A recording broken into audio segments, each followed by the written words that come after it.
let's talk about the idea of Samadhi. Samadhi is the seizing the end of all illusions. Now, what is the illusion that we all live in? The only illusion that most humans on earth are living in is that of themselves being this body and that of the mind. They think that the body is theirs, as is theirs mind. So they start relating to the thoughts like they are thought themselves. They can't distance themselves from the thoughts and therefore are at the mercy of these thoughts. Imagine yourself in a boat in the middle of the ocean. If the sea is calm right now, the boat will not rock so much. If the sea is not so calm and there's a thunderstorm approaching, the boat will start to rock a little bit. And right in the middle of the thunderstorm, the boat might overturn, it might capsize. The boat in the middle of the ocean, where there's nobody else coming to help you, is at the mercy of whatever is happening in the ocean. Think of your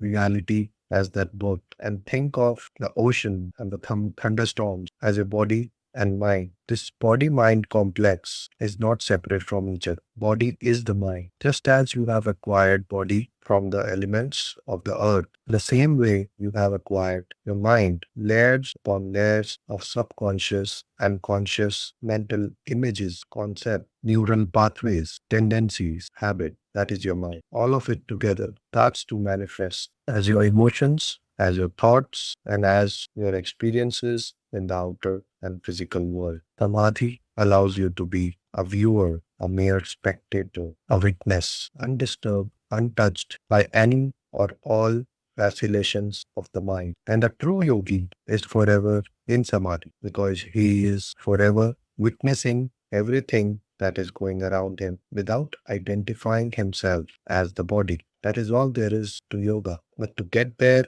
is not easy. Yet to get there is the easiest thing a yogi can do. A yogi goes through tremendous sadhana practices, lifetimes upon lifetime, just in order to leave this perception of him being the body. Drop it once and for all. That is Samadhi. Now, Samadhi has various levels. At every level, the dual nature of a concept in your mind starts to dissolve. Your speech and your silence are equally loud in Samadhi. Your movement and your stillness are just two sides of the same coin in Samadhi. It's a union at the same time, it's non-attachment. So what is it that you detach from and what is it that you unite into? Imagine yourself as a drop of water in a small bottle. Imagine from a dropper, you've been lifted into the dropper and been dropped into the ocean. So you have been detached all your life thinking that this bottle is my home. You've been detached to this very thought and suddenly you've been dropped in the ocean and you have become large. You have become limitless. You have become the ocean. You realize that the ocean was always there,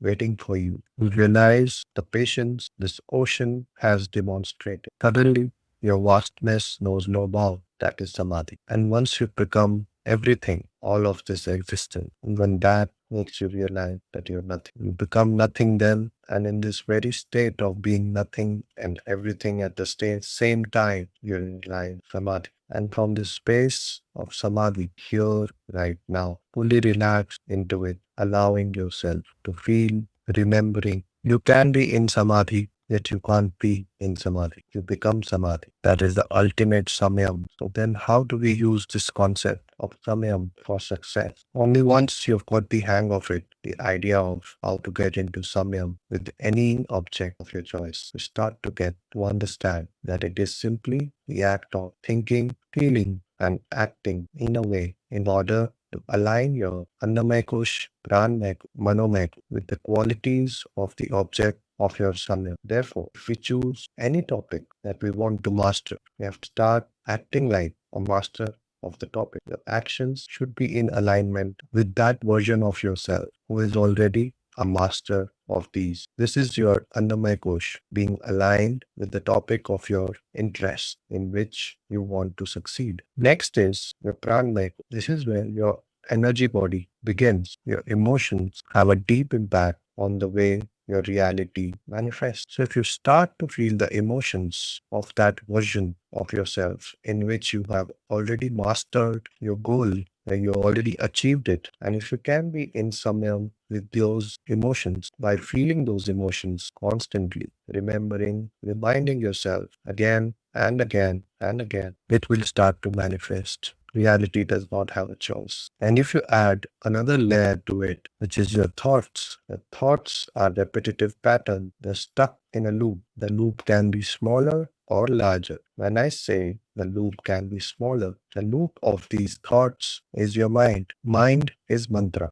The thoughts being repeated billions of times is mantra. There is a mantra right now in your being which tells you what your name is. It has been going on since the time you have realized what your name is. That thought is not even yours. It was given to you by your family, by the people who raised you. They started calling you by a name and you started to identify slowly but surely with that name. That is how that mantra became your reality. And now every time somebody asks your name, you just vomit it out. I am not saying that it is not important. All I am saying is, if you understand the structure of the mind and your thoughts, you can plan smaller, better, and more efficient loop in order to start bending this reality. And that is how mantras work. These are my own experiences, and I am not speaking from a book. Once you start to have the thoughts of similar to the thoughts that that version of yourself will have once you have achieved your goal,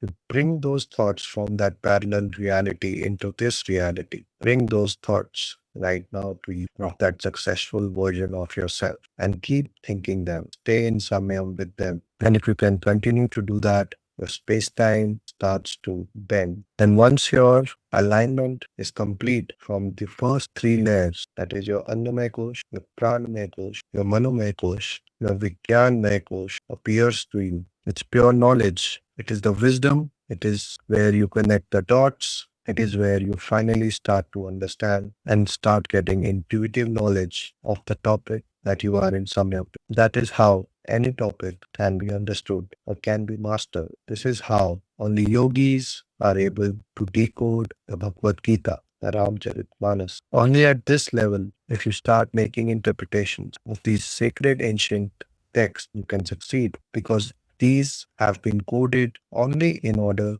for the yogis to start understanding. They are like proofs, they are like validations of the experiences every practitioner goes through. Now, coming to the last layer, that is the bliss body, the Anandamaya Kosh, it cannot be in sync or out of sync with any topic. It just is. You're so happy with whatever is transpiring, with whatever is happening, that you stop caring about any outcome, yet you are in complete alignment. And once you stop caring about the outcome and all you care about is the process of creating, the process of learning, the process of getting things done. Once you are in complete samyam at all levels, your bliss body is revealed to you. And you keep getting glimpses of this bliss body in so many areas of your life that you fail to acknowledge. This is it. This is what it means to be in samadhi. Well, that was me trying to explain how to succeed in any topic, in any area of your life. You just put your mind, body, and soul into it. Now let's start talking about the benefits of these practices. The first benefit that you start to observe is that you suddenly become a more keen observer of your reality. Stay in the perception that you're not the body and the mind. You stop carrying any grudges against anyone who has ever hurt you. You become light, yet you can be heavy. You can be deep, at the same time, you can be funny. It flowers you into somebody, a being that is completely in sync with the matrix around it. The matrix is the Prakriti. You become the Prakriti Lay Purush. The Purusha who is in lay, in sync, in tune with the Prakriti. That is the highest state a human can achieve, still being in the physical body. The manifestations start to become instant, faster and faster manifestations start happening in your life. You think of someone and they call you. You need some money and money comes. You take up a project, starts to flow. Once you start operating from the flow state, the state of the now, the state of being a god, the state of being Aham Brahmasmi, the state of being completely, totally responsible for your own life. Everything else in the physical world makes way for you. If you like this video, do let me know. Drop in your comments. Also share what will you be using this technique to manifest. Thank you. I'll see you in the next week.